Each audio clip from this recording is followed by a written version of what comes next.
निदर्शन की जो अगली विधि है वो विधि है स्तरित या वर्गीकृत निदर्शन। यह विधि देव निदर्शन और सविचार निदर्शन का मिश्रित रूप है। इसे मिश्रित निदर्शन भी कहते हैं।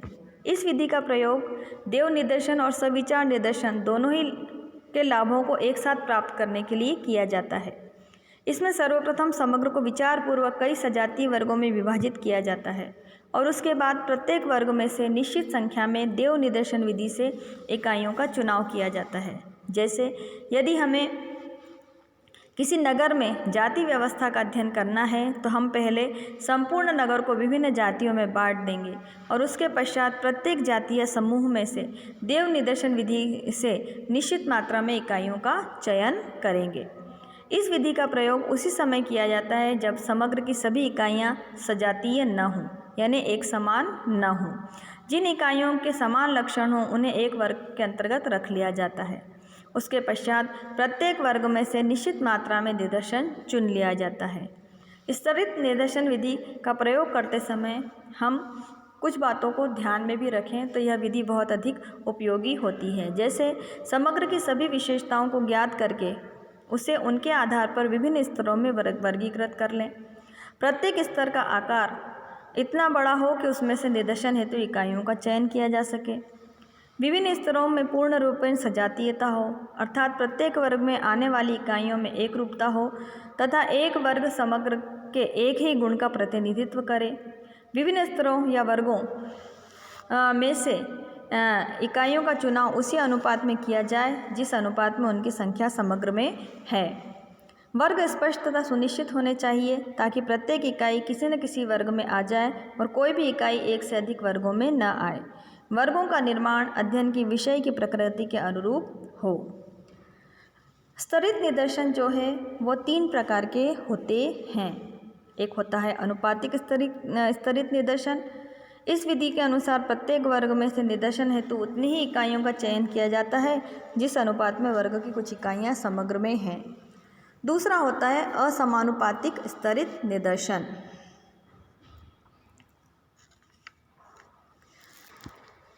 इस विधि में प्रत्येक वर्ग में से समान संख्या में इकाइयाँ चुनी जाती हैं। इस बात का ध्यान नहीं रखा जाता कि उनका समग्र से क्या अनुपात है। और तीसरा होता है भारयुक्त स्तरित निदर्शन। इस विधि में उपयुक्त दोनों विधियों का मिश्रण पाया जाता है। इस विधि में पहले प्रत्येक वर्ग में समान संख्याओं का चुनाव किया जाता है, उसके बाद अधिक संख्या वाले वर्गों की इकाइयों को अधिक भार प्रदान करके उनका प्रभाव बढ़ा दिया जाता है। यह भार उसी अनुपात में प्रदान किया जाता है जिस अनुपात में वर्ग की इकाइयाँ समग्र में होती हैं। स्तरित निदर्शन के जो गुण होते हैं उन गुणों में यह है कि इस विधि के द्वारा निदर्शन निकालने वाले को निदर्शन के चुनाव में अधिक नियंत्रण प्राप्त हो जाता है। इसमें समग्र के प्रत्येक वर्ग की इकाइयों को निदर्शन में स्थान प्राप्त हो जाता है और किसी वर्ग के छूटने की संभावना नहीं रहती। देव निदर्शन में यद्यपि प्रत्येक इकाई के चुने जाने की संभावना रहती है किंतु फिर भी कई बार महत्वपूर्ण वर्ग छूट भी जाते हैं, जबकि स्तरित निदर्शन में ऐसा नहीं होता।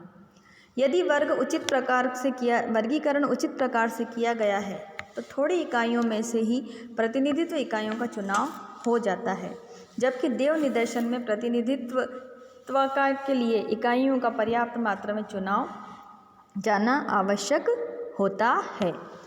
इस विधि में इकाइयों का प्रतिस्थापन बहुत ही सरल है। यदि प्रारंभिक निदर्शन में चुनी हुई किसी इकाई से संपर्क स्थापित नहीं किया जा सकता तो उसके स्थान पर उसी वर्ग में से दूसरी इकाई भी चुन ली जाती है।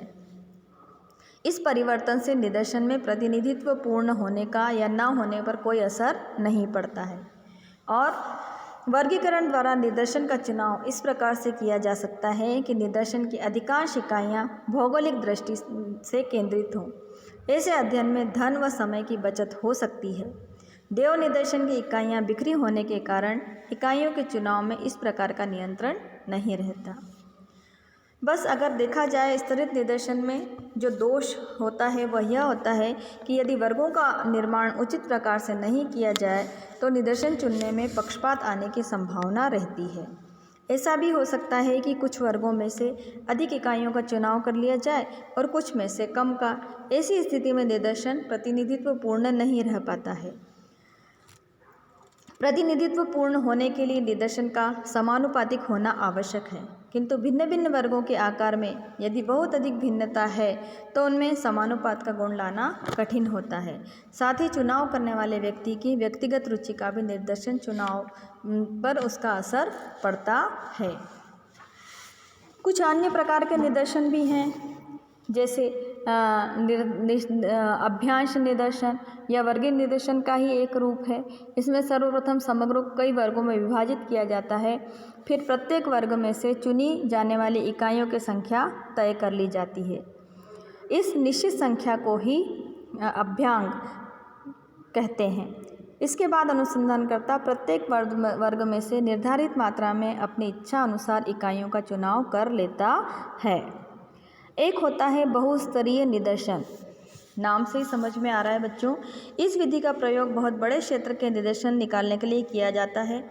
क्योंकि इस विधि में निदर्शन का चुनाव कई स्तरों से गुजरने के बाद किया जाता है, इसलिए इसे बहुस्तरीय निदर्शन कहा जाता है। इस विधि से यदि हम किसी बड़े नगर का अध्ययन करना चाहते हैं तो उसके लिए हमें जो है 3-4 स्तरों से गुजरना पड़ता है। जैसे संपूर्ण नगर को कई क्षेत्रों या वार्डों में बांटा जाएगा। ये क्षेत्र क्षेत्रफल की दृष्टि से एवं निवासियों की दृष्टि से समान होने चाहिए। दूसरा, प्रत्येक क्षेत्र में कुछ ग्रह समूहों का चुनाव देव निदर्शन के आधार पर कर लिया जाना चाहिए। प्रत्येक ग्रह समूह में से कुछ परिवारों का चुनाव देव निदर्शन के आधार पर किया जाए और प्रत्येक परिवार में से एक व्यक्ति को अध्ययन के लिए चुना जाए। इस प्रकार इस विधि में अंतिम चुनाव कई चरणों में जाकर होता है। इस विधि में स्तरित निदर्शन विधि व देव निदर्शन विधि दोनों का प्रयोग किया जाता है, इसलिए इस विधि को हम बहुस्तरीय निदर्शन भी कहते हैं। निदर्शन का एक और प्रकार है, वह है सुविधाजनक निदर्शन। जैसा कि इसके नाम से ही स्पष्ट है, इस विधि में निदर्शन का चुनाव अध्ययनकर्ता की सुविधा अनुसार किया जाता है। अनुसंधानकर्ता निदर्शन का चुनाव करने से पूर्व समय, धन, श्रम, इकाइयों से संपर्क करने की सुविधा, स्रोत की सूची, उपलब्धता आदि बातों को ध्यान में रखता है। इसे अनियमित, आकस्मिक, अवसरवादी व लापरवाही पूर्ण निदर्शन भी कहते हैं। इस विधि के अवैज्ञानिक एवं पक्षपात पूर्ण होते हुए भी कई बार अध्ययन हेतु इसी का प्रयोग किया जाता है।